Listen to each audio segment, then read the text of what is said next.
সাদাত ইরার দিকে তাকিয়ে গান গাওয়া শেষ করে। পুরোটা সময় দুজন একে অপরের দিকে তাকিয়েছিল। সবাই হাতে তালি দেয়। গানটা শুনে রাব্বির চোখের কোণে পানি জমা হয়, কারণ তারও ভীষণ ইচ্ছে ছিল প্রিয় মানুষকে লুকিয়ে রাখার। সবকিছু তার চাওয়া পাওয়ার বাইরে, চাইলেও কখনো আর সম্ভব হবে না। কেউ দেখে ফেলার আগে রাব্বি দ্রুত চোখের পানি মুছে ফেলে, কিন্তু কেউ না দেখলেও একজন দেখে ফেলে। সে হলো সাথী। সবাই সাদাতের গানের প্রশংসা করে। সাথী রাব্বির কাছে সরে এসে ফিসফিস করে বলে, আপনি কাঁদছেন? সাথীর কথায় চমকে ওঠে রাব্বি। নিজেকে সামলে হালকা হেসে বলল, আরে না, কাঁদবো কেন? তাহলে আপনার চোখে পানি কেন? কই পানি? চোখে একটা পোকা গেছিল, চোখ ডলা দিচ্ছি তাই পানি বের হয়েছে। সাথী একটু হাসলো, তারপর বলল, আপনি কেন কাঁদছিলেন? আমি কিন্তু জানি। রাব্বি চমকে উঠল। সাথী রাব্বিকে আরেকটু ভরকে দেওয়ার জন্য বলল, আমি কিন্তু সবটা জানি। রাব্বি আমতা আমতা করে বলল, তুমি কি বলছো? সব জানো মানে? কি জানো? কিভাবে জানো? সাথী রহস্য রেখে বলে, পরে বলবো। সবার মাঝে রাব্বি আর কথা বাড়ালো না। আরও কিছুক্ষণ আড্ডা দিয়ে সবাই ঘুমাতে চলে যায়। দেখতে দেখতে কয়েকটা দিন চলে যায়। সাদাত 1 মাস মতো বাসা থেকে অফিসে যাওয়া আসা করবে। ঢাকাতে একটা গুরুত্বপূর্ণ কাজ আছে, যেটা করে আবার খুলনাতে চলে যাবে। ইরা আর তুলিকে কোচিং সেন্টারে ভর্তি করিয়ে দিচ্ছে সাদাত। আর কয়েকটা দিন পর ভর্তি হতে চেয়েছিল, কিন্তু সাদাত শোনেনি। সাদাত সময় নষ্ট করতে চায় না। দুজনকে মেডিকেলে চান্স পেতেই হবে, এটাই সাদাতের শেষ কথা। রাত 9টা। সাদাত এখনো বাসায় ফেরেনি। ইরার চোখ বইয়ে, কিন্তু মন সাদাতের কাছে। পরে একটুও মনোযোগ নেই। সাদাত সন্ধ্যার মধ্যে বাসায় চলে আসে, কিন্তু আজ এখনো আসেনি। ফোন দিল, ধরছে না। দেখতে দেখতে 10টা বেজে গেছে। ইরা টেবিল থেকে উঠে ব্যালকনিতে দাঁড়ায়। ইরা ব্যালকনির চেয়ারে বসে বাইরে তাকিয়ে আছে। কখন সাদাত আসবে তার অপেক্ষায় আছে। বাসায় সবাই ঘুমিয়ে পড়েছে, রাত অনেক হয়েছে। ইরা চেয়ারে ঘুমিয়ে গেছে। রাত 11টা 30 মিনিট। সাদাত বাসার সামনে এসে দাঁড়িয়েছে। দারোয়ান গেট খুলে দিলে বাইক নিয়ে ভেতরে আসে। তারপর গ্যারেজে বাইক রেখে সদর দরজায় আসে। নিজের কাছে থাকা এক্সট্রা চাবি দিয়ে দরজা খুলে ভিতরে আসে। পুরো বাড়ি অন্ধকার, শুধুমাত্র ইরা ছাড়া। কেউ জানে না সাদাত ফেরেনি। সাদাত সন্ধ্যায় মায়ের কাছে ফোন দিয়ে বলেছিল সে বাইরে থেকে রাতের খাবার খেয়ে আসবে, তার জন্য যেন অপেক্ষা না করে। ইরাকে বলে দিতে বলে, কিন্তু শম্পা মির্জার মনে না থাকার কারণে ইরাকে বলা হয়নি। সাদাতের কথা মতো আর কেউ অপেক্ষা করেনি, কিন্তু একজন ঠিকই করেছে। সাদাত ফোনের ফ্ল্যাশ অন করে উপরে আসে। রুমের ভিতর আলো জ্বলে, তার মানে ইরা এখনো ঘুমায়নি। সাদাত দরজা ঠেলে ভিতরে আসে। তার চোখ দুটো ইরাকে খোঁজে, কিন্তু পায় না। সাদাত বাথরুমে দেখে, কিন্তু পায় না। সাদাত ব্যালকনিতে চলে আসে। ব্যালকনির দরজা খুলে দেখে ইরা চেয়ারে ঘুমিয়ে আছে। সাদাত স্বস্তির নিঃশ্বাস ফেলে। গুটি গুটি পায়ে এগিয়ে আসে ইরার কাছে।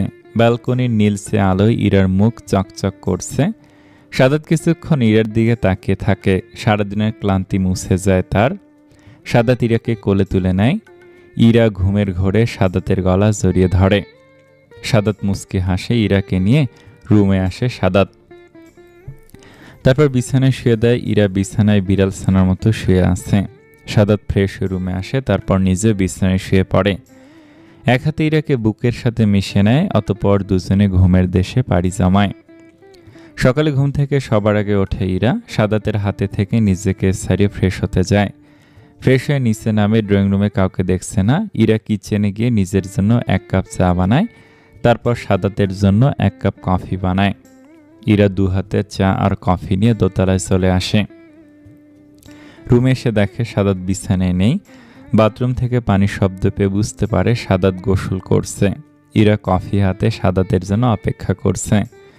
তখন দরজায় দাঁড়িয়ে রিয়া বলল, ভেতরে আসতে পারি?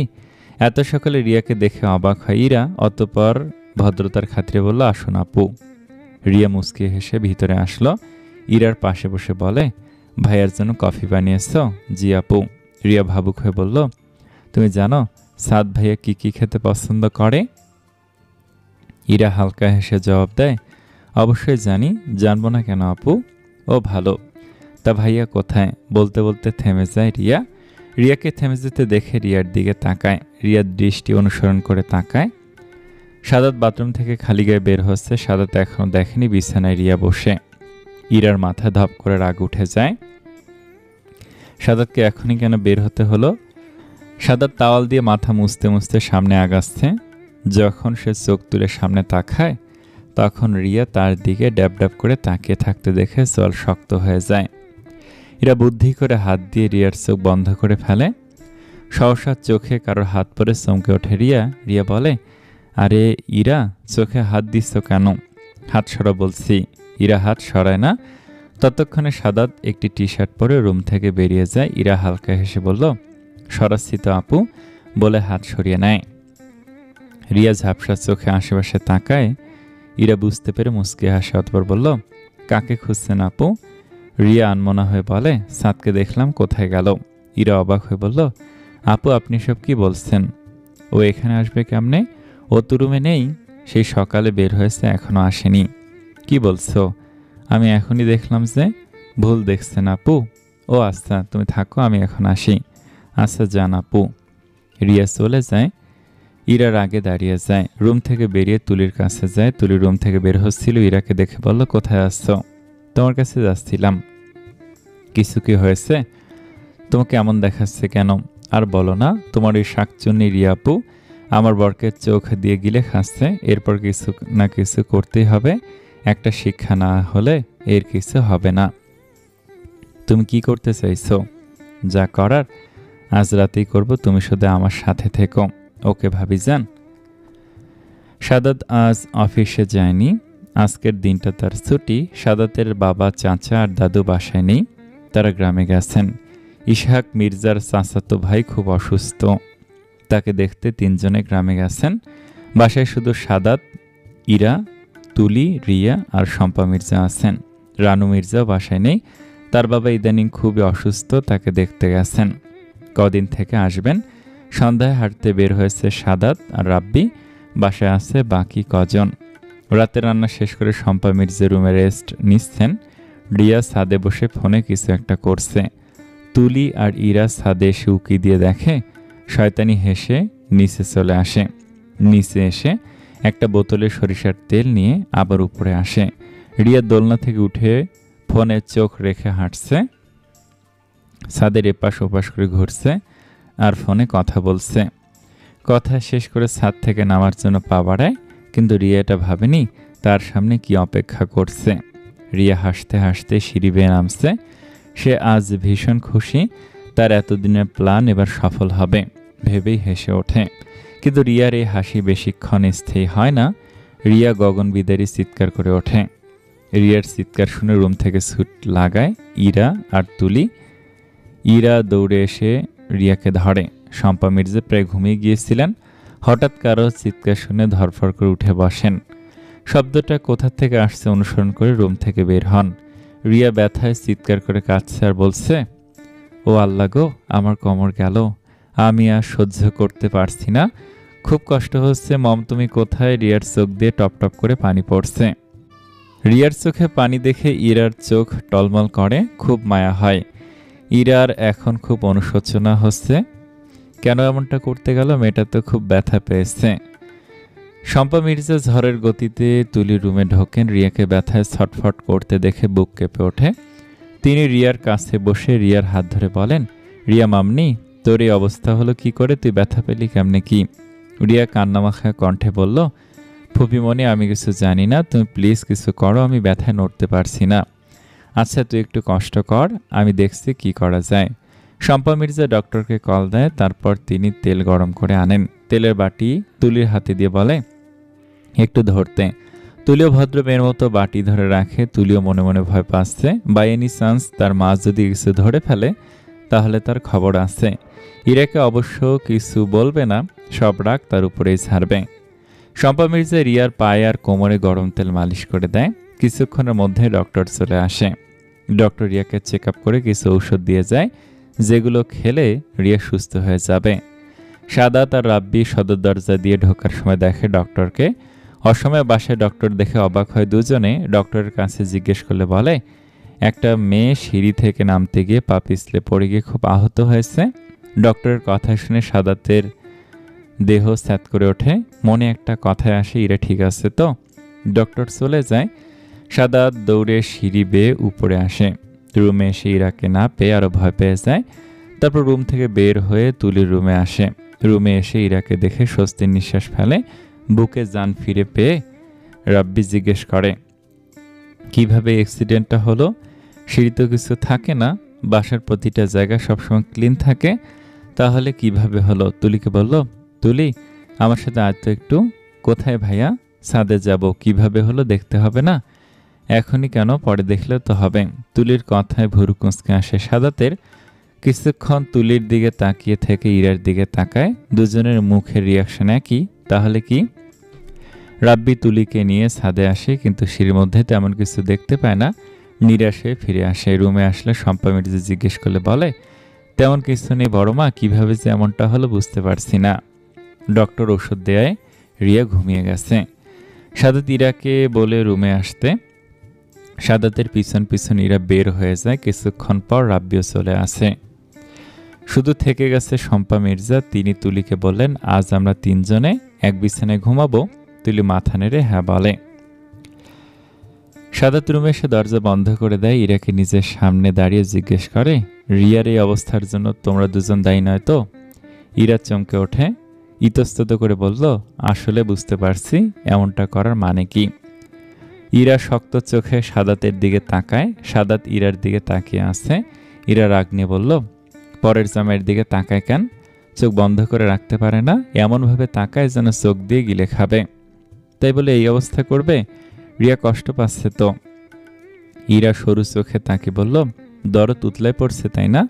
শুনুন, আমি এমনটা করতাম না, কিন্তু রিয়াপু সবসময় বাড়াবাড়ি করছে। তিনি কি প্ল্যান করেছে জানেন? কি? রিয়াপু কারে দিয়ে করেছে জানি না, তবে একটা ছেলেকে দিয়ে কাজটা করেছে, যা নিজ চোখে দেখেছে তুলি। আমি ছোটখাটো কিছু একটা করতে চেয়েছিলাম, কিন্তু তুলি যখন কথাগুলো বলল, ট্রাস্ট মি, আমার তখন যে কি রাগ হয়েছিল বলার বাইরে। তারপরই তো এই কাজটা করলাম। কি করেছে রিয়া?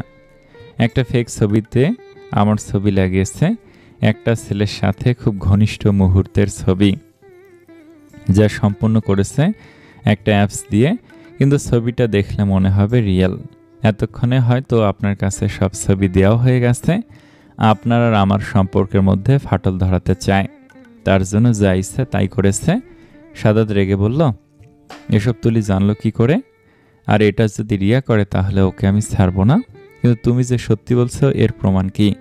আর আমার কাছে এখনো কোনো মেল আসেনি। প্রমাণ আপনার বোন তার কাছে শুনলে সব জানতে পারবেন। আর রইল, কোনো মেল এখনো আসেনি, আসতে কতক্ষণ বলুন। সত্যি সত্যি তখনই সাদাতের ফোনে একটা নোটিফিকেশন আসে। সাদাত ইরার দিকে অবাক হয়ে তাকায়। ইরা ইশারায় দেখতে বলে। সাদাত ফোন হাতে মেল চেক করে ইরার কিছু ছবি দেখে, যা দেখে মাথায় রাগ উঠে যায়। সাদাত রেগে রুম থেকে বের হতে গেলে ইরা হাত ধরে থামিয়ে দেয়। সাদাত বলল, আটকালে কেন? এর একটা বিহিত করতেই হবে। ইরা মুচকি হেসে বলল, আপনাকে কিছু করতে হবে না মেজর সাহেব, যা করার আমি আর তুলি করেছি। রিয়াপুর যদি এরপর শিক্ষা না হয়, তাহলে এর থেকেও ভয়ঙ্কর কিছু অপেক্ষা করছে তার জন্য। সাদাত মুচকি হাসলো। ইরাকে দু হাতে আঁকড়ে ধরে বলল, আমার পিচ্ছি বউ দেখি খুব বড় হয়ে গেছে, শাকচুন্নিদের হাত থেকে তার বরকে বাঁচানো শিখে গেছে। ইরা সাদাতকে জড়িয়ে ধরে থাকলো। কয়েক মাস পর ইরা রেডি হচ্ছে বের হয়ে যাওয়ার জন্য। আজ ইরা আর তুলির মেডিকেল পরীক্ষা। কাল থেকে খুব ভয় কাজ করছে দুজনের। হাজার হাজার শিক্ষার্থী এই পরীক্ষায় অংশ নিবে। একটা সিটের জন্য তাদের অনেক পরিশ্রম করতে হবে। সাদাত ইরাকে টেনশন করতে দেখে আশ্বস্ত করে, কিন্তু ইরার ভয় মনে গেঁথে গেছে, যেটা সে চাইলেও সরাতে পারছে না। ইরার মতো তুলিরও সেম অবস্থা, তবে ইরার থেকে তুলি ভয় কম পাচ্ছে। তুলির কথা, কপালে যা আছে তাই হবে। মেডিকেল না হলে বুয়েট, বুয়েট না হলে বিশ্ববিদ্যালয়, আল্লাহ ছেলে যে কোনো একটা অবশ্যই পাবে। সকালে নাস্তা করে বাসা থেকে বের হওয়া। দুজনের সাথে সাদাত আর রাব্বি যাচ্ছে। 1 ঘন্টা পর পরীক্ষা শেষ হয়। ইরা পরীক্ষার হল থেকে মুখ গোমড়া করে বের হয়। ইরার মুখের অবস্থা দেখে সাদাতের বুকে স্যাত করে ওঠে। তুলির মুখে হাসি। দুজনকে দেখে দ্রুত পায়ে এগিয়ে যায়। সাদাত জিজ্ঞেস করে, তোমাদের পরীক্ষা কেমন হয়েছে? তুলি হেসে জবাব দেয়, আলহামদুলিল্লাহ, খুব ভালো হয়েছে ভাইয়া, সব প্রায় কমন পেয়েছি। কিন্তু সাদাত ইরার কাঁধে হাত রেখে বলল, তোমার কেমন হয়েছে ইরা? ইরা করুণ চোখে সাদাতের দিকে তাকায়। ইরার চোখের দিকে তাকিয়ে সাদাত তার বুক ধরফর করছে। মেডিকেল ইরার স্বপ্ন ও রক্তের সাথে মিশে আছে। ইরা সাদাতের দিকে একবার তাকায়, আর একবার রাব্বির দিকে। দুই ভাইয়ের চোখের চাহনি মনের অবস্থা বুঝতে পারে। ইরা আচমকা সাদাতকে জড়িয়ে ধরে কেঁদে দেয়। সহসা জড়িয়ে ধরায় কান্নায় ভরকে গেল সাদাত। নিজেকে সামলে ইরার মাথায় হাত রেখে বলল, রিল্যাক্স ইরা, কান্না করো না। মেডিকেল না হলে তুমি অন্য কোথাও পরীক্ষা দিও, যে কোনো একটা হবে ইনশাল্লাহ। সাদাতের কথা ইরা সাদাতকে ছেড়ে দেয়। দূরে দাঁড়িয়ে ভ্রু দলা করে বলল, আমি দুঃখের কান্না করছি না, খুশিতে কাঁদছি। আজ আমি খুব খুব খুশি মেজর মশাই, আমার ভাবনার থেকেও পরীক্ষা আলহামদুলিল্লাহ ভালো হয়েছে। এতক্ষণে সকলের মুখে হাসি ফুটে ওঠে। সাদাত বুকে হাত দিয়ে বলল, তুমি তো আমাকে ভয় পেয়ে দিছিলে, তোমার মুখ দেখে আমি ভাবলাম তোমার পরীক্ষা হয়তো খারাপ হয়েছে। ইরা মৃদু হাসে। তুলি ইরাকে জড়িয়ে ধরে বলল, এখন একটাই চাও, আল্লাহ তাআলা যেন আমাদের দুজনকে একই মেডিকেলে কলেজে চান্স হওয়ায় দুজন যেন দূরে না যায়। রাব্বি দুজনকে বলল, তোমাদের কার কয়টা এমসিকিউ হয়েছে? কাটমার্ক আছে কিন্তু। তুলি বলল, জানি ভাইয়া, আমি শিওর আছি 85টা। আলহামদুলিল্লাহ। ইরা তোমার কয়টা হয়েছে? ইরা মুচকে হেসে বলল, 90+ ভাইয়া, আলহামদুলিল্লাহ, আমি শিওর তোমাদের মেডিকেলে চান্স হবেই। সাদাত হাসতে হাসতে বলল, কংগ্রাচুলেশন, জীবনে সফল হও দুজন, নিজেকে দেখিয়ে দাও তোমরাও পারো। বিশেষ করে ইরা মেডিকেলের চান্স হওয়া আর ডক্টর হওয়া এক নয় কিন্তু, সামনে এখন অনেক বাধা, সেগুলো মনে জোর রেখে এগিয়ে যেতে হবে।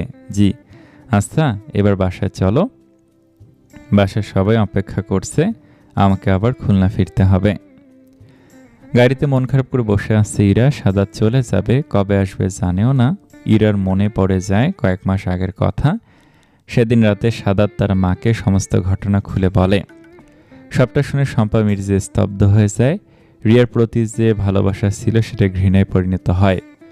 রিয়ার জন্য সে কি না কি করেনি, কিন্তু একটা মেয়ের সম্মান নিয়ে এভাবে খেলা করা কারোরই উচিত নয়। পরের দিন সকালে তার ভাইকে কল দিয়ে বলে রিয়াকে নিয়ে যেতে। পরের দিন রিয়ার বাবা মা এসে রিয়াকে নিয়ে যায়। যাওয়ার সময় রিয়া ইরাকে শাসিয়ে যায়, এর ফল ভালো হবে না। তারপর থেকে শম্পা মির্জার ইরার প্রতি কেয়ার ভালোবাসা বাড়তে থাকে। বাসায় পৌঁছে সবার সাথে কথা বলে ফ্রেশ হতে চলে যায়। ফ্রেশ হয়ে নিচে নামে দুপুরের খাবার খাওয়ার জন্য। দুপুরের এই সময় সাধারণত পুরুষেরা কেউ বাড়ি থাকে না, সবার খাওয়া দাওয়া হয়ে গেছে, শুধু সাদাতরা 4 জন আছে। রানু মির্জা খাবার সার্ভ করে দিলে খাওয়া শুরু করে। খাওয়া শেষ করে রুমে চলে যায় সবাই, শুধু থেকে যায় ইরা। ড্রয়িং রুমের সোফায় বসে টিভি অন করে খবর দেখছে। একটু পর ইসহাক মির্জা বাসায় আসেন। তিনি মসজিদে নামাজ পড়তে গিয়েছিলেন আর এখন ফিরলেন। সোফা ইরাকে দেখে ইরার পাশে বসে হাসি মুখে জিজ্ঞেস করে, তোমার পরীক্ষা কেমন হয়েছে ইরাবু? ইরা হাসি মুখে জবাব দেয়, আলহামদুলিল্লাহ দাদু, খুব ভালো হয়েছে। যাক আলহামদুলিল্লাহ। দাদু দুপুরের খাবার খেয়েছেন? না। আমি আপনার খাবার বেড়ে দেব? না থাকবো, এখন আর খাবো না, বাইরে থেকে চা বিস্কুট খেয়ে এসেছি। ঠিক আছে দাদু। ইশাক মির্জা ইরার সাথে আরও কিছুক্ষণ গল্প করে চলে যান। দুপুরের এই সময়টা সবাই ঘুমান। সাদাত অনেকক্ষণ ধরে ইরার জন্য অপেক্ষা করছে, কিন্তু ইরার আসার কোনো নামগন্ধ নেই। অপেক্ষা করতে করতে বিরক্ত হয়ে গেছে, খানিকটা রাগও হয়েছে। ইরাকে ডাক দিলেও কোনো সাড়া দেয় না ইরা। সাদাত বুঝে উঠতে পারছে না ইরা আসছে না কেন। সাদাত রুম থেকে বের হয়ে আসে, ড্রয়িং রুমের সোফায় বসে টিভি দেখে মাথায় রাগ চেপে যায়। আশেপাশে কাউকে না দেখে সোজা ইরাকে কোলে তুলে নেয়। আচমকা নিজেকে শূন্যে ভাসতে দেখে চেঁচিয়ে ওঠে, ও আল্লাহ গো, আমি কোথায়, আমি উঠছি কেন? সাদাত ইরার দিকে চোখ রাঙিয়ে তাকায়। ইরা ভয়ে চুপসে যায়। সাদাত ইরাকে রুমে এনে বিছানায় ফেলে দেয়, তারপর দরজা আটকিয়ে দেয়। সাদাত যেমন ফেলিয়াছে ঠিক তেমনি পড়ে আছে ইরা। সাদাত বিছানায় এসে ইরাকে টান দিয়ে নিজের কাছে নিয়ে আসে। সাদাত ইরার চোখের দিকে তাকে বলল, তোমার সাহস তো কম নয়, তুমি আমার কথা অগ্রাহ্য করো। তোমাকে কখন থেকে ডাকছি আর তুমি আরামসে টিভি দেখছো? ইরা চুপ করে আসছে, কোনো কথার উত্তর দিচ্ছে না। ইরাকে চুপ থাকতে দেখে সাদাত আবার বলল, এই বউ কথা বলছো না কেন? আমি কি জিজ্ঞেস করেছি তার উত্তর দাও। ইরা ঠোঁট উল্টে বলে, দেব না। মানে? খুব সোজা, বাড়াবাড়ি করো না কিন্তু। শুনুন, আমি মোটো বাড়াবাড়ি করছি না। সাদাত ভুরু নাচি বলল, তাহলে কি করছে শুনি? শুনতে হবে না, আপনি এখনই চলে যান, থাকতে হবে না আপনাকে। ইরার কথায় সাদাত হাসলো। এবার বুঝতে পারছি ইরা কেন এমন করছে। সাদাত ইরাকে দু হাতে জড়িয়ে বলল, বউয়ের খুব অভিমান হয়েছে তাই না? কিন্তু এখন অভিমান হলেও আমি কিছু করতে পারছি না, তবে তার জন্য স্পেশাল কিছু অপেক্ষা করছে। ইরা বলল, সব ভুয়া, আপনি বলেই যান স্পেশাল কিছু, কিন্তু তেমন স্পেশাল কিছুই হয় না। সাদাত আবার হাসলো, তারপর বলল, এবার সত্যি অনেক বড় কিছু হবে, শুধুমাত্র আমার একটা মাত্র বউয়ের জন্য। ইরা সাদাতের দিকে তাকিয়ে আছে। সাদাতের মতিগতি বুঝতে পারছে না। ইরা বিছানায় বসে নখ কামড়াচ্ছে আর সাদাতকে দেখছে। সাদাত ড্রেসিং টেবিলের সামনে দাঁড়িয়ে রেডি হচ্ছে, একটু পর চলে যাবে। একদিনের ছুটি নিয়ে বাসায় এসেছিল শুধুমাত্র ইরার জেদের জন্য। ইরা জেদ ধরে বসেছিল সাদাত না আসলে পরীক্ষা দিতে যাবে না, প্রতিবার আসবে না বলে শুধু অজুহাত দেয়। এবার আর কোনো অজুহাত কাজে হয়নি, সাদাতকে আসতেই হয়েছে। সাদাত আয়নায় ইরাকে দেখছে। ইরার মতিগতি ঠিক নেই, যে কোনো সময় যে কোনো কিছু করতে পারে। সাদাত ইরার সামনে এসে দাঁড়ায়। ইরা ভুরু কুঁচকে তাকায়। সাদাত হাসি মুখে বলল, আমাকে কেমন লাগছে? ইরা নিরিবিলি বিছানা থেকে নেমে সাদাতের কাছে আসে, তারপর বলে, কেমন লাগছে শুনবেন? সাদাত মুচকে হেসে বলল, অবশ্যই। আচমকা ইরা সাদাতের চুলে হাত দিয়ে চুলগুলো এলোমেলো করে দেয়, মুখে হাত দিয়ে ডলা দেয়। ইরার কাণ্ডে হতবাক হয়ে যায় সাদাত, অবাকে মুখ হা হয়ে যায়। এই মেয়ে করছেটা কি? পাগল ছাগল হয়ে গেল নাকি? ইরা হেসে বলল, এতক্ষণ পুরো জোকারের মতো লাগছিল, আর এখন অনেক হ্যান্ডসাম লাগছে। নয়, হ্যাঁ মশাই। সাদাত অবাক হয়ে বলল, এটা তুমি কি করলে বউ? আমি এখন খুলনাতে যাব। আমি কি যেতে বারণ করেছি? যান না প্লিজ, এখনই যান। সাদাত মজা করে বলল, তোমাকে কি জিনে ধরেছি ইরা? আমি জিনে ধরে তাহলে বলতে পারো। আমি তোমাকে এখনই কবিরাজের কাছে নিয়ে যাব। আমি কোনো রিস্ক নিতে চাই না। আমার 10টা না 5টা না একটা মাত্র বউ, তোমার কিছু হয়ে গেলে আমার কি হবে? সাদাতের কথা ইরা আশ্চর্য হয়ে যায়, বিস্ময় নিয়ে বলল, হেই, আপনি এসব কি বলছেন? আমাকে কেন জিনে ধরবে? যদি জিনে না ধরে তাহলে এমন অস্বাভাবিক আচরণ করছো কেন? আমি দেখছি যারা এমন অস্বাভাবিক আচরণ করে তাদেরকে জিন আসর করে। একদম ফালতু বকবেন না বলে দিলাম। আমার কোনো জিনে টিনে আসর করেনি, আমি স্বাভাবিক আছি। তাহলে আমার সাথে এমন করছো কেন? এই কি করেছি আমি? হ্যাঁ, আমার বরকে অন্য মেয়ের চোখ দিয়ে গিলে খাবে আর আমি তাই দেখবো? আর আপনি বা এত সেজেগুজে বের হচ্ছেন কেন? সাধারণভাবে যেতে পারেন না? আশ্চর্য, আমি সাজলাম কোথায়? শুধু চুলগুলো একটু শ্যাম্পু করেছি, আর কিছু করিনি। যাই হোক, এত সাজবেন না, শুধু আমার সামনে সাজবেন। সাদাত ইরার কোমর জড়িয়ে ধরে নিজের কাছে টেনে নেয়, তারপর বলে, খুব তো স্ত্রীর অধিকার দেখাচ্ছ। আমি যদি স্বামীর অধিকার দেখাই, সইতে পারবে তোমায়? ইরা চুপসে যায়, ইরার মুখে লজ্জার ছাপ। সাদাত আরও কিছু বলতে যাবে, তখনই কেউ দরজায় নক করে। সাদাতের হাত আলগা হতে ইরা দূরে সরে দাঁড়ায়। সাদাত ইরার দিকে তাকিয়ে দরজার কাছে চলে যায়। দরজা খুলে তুলিকে দেখে বিরক্ত হয়ে বলল, আসার সময় পাস না? কাজ করছিলাম। তুলি হেসে বলল, কি কাজ ভাইয়া? বউয়ের সাথে প্রেম করছিলে বুঝি? সাদাত চোখ রাঙিয়ে তাকায়। তুলি ভয় পাওয়ার ভান ধরে বলে, আরে মজা করছিলাম। তুমি সিরিয়াস হও কেন? নিচে তোমার জন্য সবাই অপেক্ষা করছে, তাই আসতে বলছিলাম, বলে মুখ ভাঙিয়ে চলে যায়। সাদাত ফিরে এসে ইরাকে বলল, সবটা মুখ তুলে রাখলাম, এবার বাসায় এসে সব বুঝে নেব কিন্তু। ইরা মাথা নিচু করে নেয়। সাদাত ব্যাগ হাতে রুম থেকে বের হয়। সাদাত পিছন পিছন ইরাও নিচে নামার জন্য পা বাড়ায়। ড্রয়িং রুমে উপস্থিত হয় সাদাত। সকলের থেকে বিদায় নিয়ে বের হয়। সাদাতের মন চাইছে থেকে যেতে, কিন্তু চাইলেও পারছে না। তার হাত পা বাঁধা, নিজের ইচ্ছে মতো কিছু করতে পারে না, ছুটির ওপর ডিপেন্ড করতে হয়। ইরার চোখে পানি, যা আগে কখনো হয়নি। হয়তো সাদাতের সাথে থাকতে থাকতে গভীরভাবে ভালোবেসে ফেলেছে, তাই এবার কষ্টটা বেশি হচ্ছে। সাদাতেরও সেম অবস্থা। এই 2টা বছরে ইরাকে একটু একটু করে ভালোবেসেছে। ইরার মায়ায় বাজেভাবে আটকে গেছে। সাদাত চলে যায়। ইরা দৌড়ে রুমে এসে দরজা বন্ধ করে দেয়। ইরার খুব কান্না আসছে। প্রিয় মানুষটা দূরে চলে যাচ্ছে, আর কবে দেখা পাবে জানে না। তুলি ইরাকে চলে আসতে দেখে নিজেও ওর পিছন পিছন আসে, কিন্তু তুলির আসার আগে ইরা দরজা বন্ধ করে দিছে, সেজন্য রুমে ঢুকতে পারে না। তুলি ডাকলেও ইরা সাড়া দেয় না। শম্পা মির্জা সাদাতের রুমের সামনে দাঁড়িয়ে আছে। রুমে ঢুকবে কি না সেটা ভাবছে। শম্পা মির্জা এতদিনে এতটুকু বুঝে ফেলেছেন ইরা তার ছেলেটাকে ভালোবেসে ফেলেছে। তার ছেলেটা চলে যায়, কষ্ট পাচ্ছে। ইরার বয়সটা এখন আবেগের, সেজন্য বেশি ভেঙে পড়ছে। অথচ কয়েকদিন আগেও মেয়ে খুব শক্তভাবে চলতো। শম্পা মির্জা আর দেরি না করে দরজায় নক করে। ইরা বলে ডেকে ওঠে। ইরা বিছানায় শুয়ে চুপচাপ সাদাতের কথা ভেবে চোখের পানি ফেলছিল। হঠাৎ বাইরে থেকে শম্পা মির্জার ডাক শুনে উঠে বসে। চোখের পানি মুছতে স্বাভাবিক হওয়ার চেষ্টা করে। মুখে হাসি ফুটিয়ে দরজা খোলার জন্য পা বাড়ায়। শম্পা মির্জা দরজায় দাঁড়িয়ে অপেক্ষা করছে ইরার জন্য। ইরা হাসি মুখে দরজা খুলে দেয়। শম্পা মির্জার দিকে তাকিয়ে বলল, কিছু বলবেন আম্মু? শম্পা মির্জা সরু চোখে ইরার দিকে তাকায়। ইরার চোখ দুটো লাল হয়ে আছে। তার মানে তিনি যা আন্দাজ করেছেন তাই হয়েছে। মেয়েটা কাঁদছিল। শম্পা মির্জা কিছু না বলে রুমের ভিতর আসলো। তারপর খাটে গিয়ে বসে। ইরা শম্পা মির্জার দিকে অবাক হয়ে তাকিয়ে আছে। শম্পা মির্জা আগে কখনো এভাবে আসেনি। আর না বসেছে। শম্পা মির্জা ইরার দিকে তাকিয়ে বলল, ওখানে দাঁড়িয়ে আছো কেন? এদিকে এসে আমার কাছে বসো। ইরা ধীর পায়ে এগিয়ে আসে, মাথা নিচু করে শম্পা মির্জার পাশে বসে। শম্পা মির্জা পরম যত্নে ইরার মাথায় হাত দেন। ইরা চমকে তার দিকে তাকান। তিনি বললেন, তোমার মন খারাপ সেটা আমি জানি, সেজন্য আর জিজ্ঞেস করলাম না কাঁদছিলে কেন। তোমার বয়স এখন আবেগের, সেজন্য বেশি কষ্ট পাচ্ছ। ইরা অবাক হয়ে বলল, আম্মু আপনি শোনো ইরা, তুমি অবাক হচ্ছ এটা স্বাভাবিক, তবে আমি যে কথাগুলো বলছি সেগুলো সাধারণভাবে বলছি। এদিকে তুমি কষ্ট পাচ্ছ আর ওইদিকে আমার ছেলেটা কষ্ট পাচ্ছে। উনি কেন কষ্ট পাচ্ছে আম্মু? ইরার কথায় তিনি হাসলেন। তারপর বললেন, বোকামে তুমি কেন কষ্ট পাচ্ছ? আমি তো ওনাকে থেমে যাই ইরা। শম্পা মির্জা কিছুটা হেসে বললেন, থামলে কেন? আসলে তুমি যার জন্য কষ্ট পাচ্ছ আমার ছেলেটাও তার জন্য কষ্ট পাচ্ছে। তুমি তোমার ভালোবাসা দিয়ে আমার শক্তপোক্ত ছেলেটাকে অন্যরকম বানিয়ে ফেলেছ।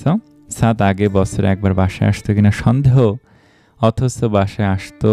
অথচ দেখো তোমাকে বিয়ে করার পর থেকে বছরে 3-4 বার ও আসে। তাহলে ভাবো ও কতটা চেঞ্জ হয়ে গেছে। ইরা চুপ করে শম্পা মির্জার কথা শুনছে। শম্পা মির্জা যে তার সাথে এত ভালো ব্যবহার করছে এটাই তার কাছে অনেক।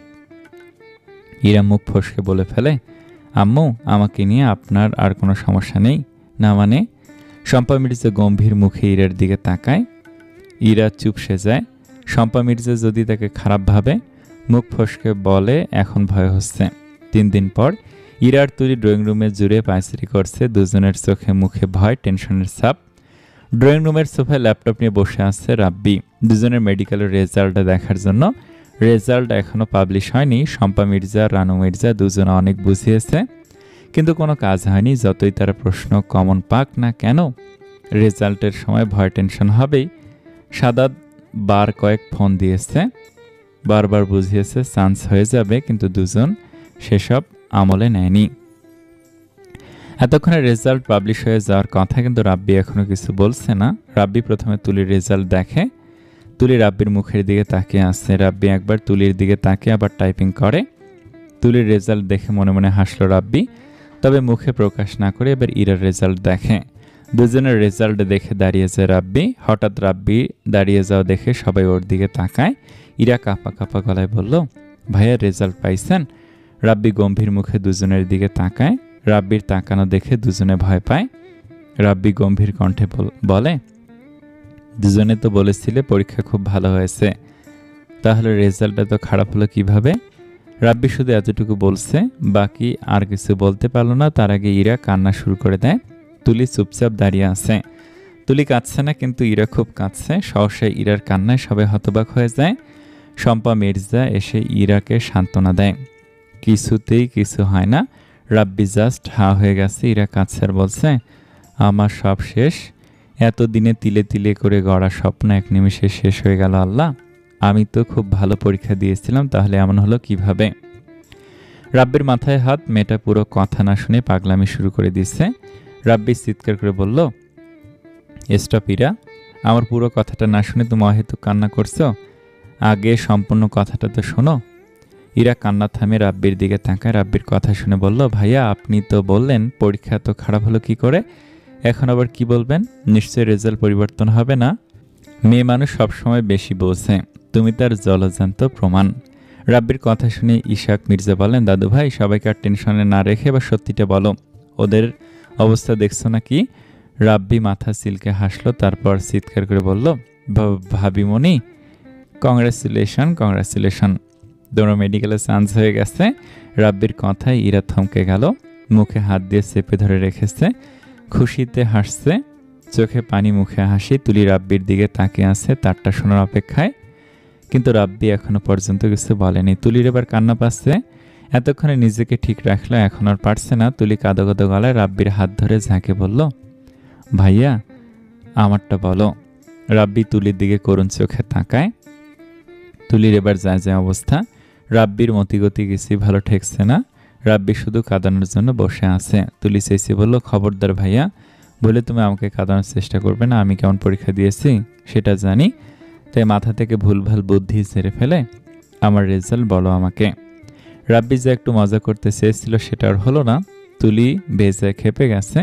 এরপরে যদি ফাজলামি করতে যায় তাহলে বড়রাও তাকে ছাড় দেবে না, আস্থা করে ছাড় দেবে। তাই ভদ্র ছেলের মতো বলল, আপনাকেও কংগ্রাচুলেশন সিস্টার, আপনিও চান্স পেয়ে গেছেন। তুলি খুশিতে দৌড়ে গিয়ে ইরাকে জড়িয়ে ধরে। দুই ননদ ভাবি একে অপরকে জড়িয়ে ধরে কাঁদছে আর হাসছে। বাড়ির সকলে খুব খুশি। তাদের দুজনকে আরও খুশি করার জন্য রাব্বি বলল, তোমাদের দুজনের জন্য আরও একটা গুড নিউজ আছে। দুজনেই অবাক। রাব্বির দিকে জিজ্ঞাসু দৃষ্টিতে তাকায়। রাব্বি হেসে বলল, তোমরা দুজনে একই মেডিকেলে চান্স পেয়েছ। দুজনের নাম্বার সবচেয়ে বেশি, ইরার 88 মার্কস আর তুলির 85, 3 মার্কের ডিফারেন্ট। দুজনে ঢাকা মেডিকেলে চান্স পাইছ। তুলি হুররে বলে চেঁচিয়ে ওঠে। সন্ধ্যায় শাহাদাত মির্জা মিষ্টি নিয়ে বাসায় আসেন। মেয়ে আর বৌমার রেজাল্টে বেজায় খুশি তারা। ইরা সাদাতের সাথে ফোনে কথা বলছে। ইরা আজ খুব খুশি। তার বাবা আর ভাইকে ফোন দিয়ে বলে দিচ্ছে, তারা শুনে খুবই খুশি হয়েছেন। ইরা তো আর তার লক্ষ্যে কেবল এক ধাপ পৌঁছালো, এখনও তাকে অনেক ধাপ পার হতে হবে। নিজেকে সফল ডাক্তার হতে হবে, সাদাতের যোগ্য বউ হতে হবে, মির্জা বাড়ির বড় পুত্রবধূ হিসেবে নিজেকে প্রমাণ করতে হবে। ইরাজ অনেকক্ষণ ধরে কথা বলছে সাদাতের সাথে। সাদাত কথা ঠিকই বলছে, কিন্তু একটা বিষয় গোপন করে গেছে। কাল সকালে এসে সারপ্রাইজটা দেবে। রাতের অনেক সময় প্রায় জেগে আসছে ইরা। সাদাতের সাথে কথা শেষ করেছে 9:30টার সময়। এখন বাজে 12:45। ব্যালকনির ফ্লোরে বসে আকাশের দিকে তাকিয়ে আছে। আজ জ্যোৎস্না রাত, আকাশে তারারা মিটিমিটি করে জ্বলছে। হাজারটা তারা, এত তারার মাঝে মাকে খুঁজে পেতে একটু কষ্ট হয়নি ইরার। চাঁদের পাশে যে তারাটা আছে, ইরা সেই তারাটাকেই মা মনে করে। ইরা ছোটবেলা থেকে বলা হয়েছে ওই তারাটা তার মা। ইরা আজ নিজের ভিতরে থাকা সব কথা তার মায়ের সাথে শেয়ার করছে। ইরা কাঁদছে, খুব কাঁদছে। তবে এটা কান্না, এটা কষ্টের কান্না না, এটা সুখের কান্না। ইরা কাঁদতে কাঁদতে বলতেছে,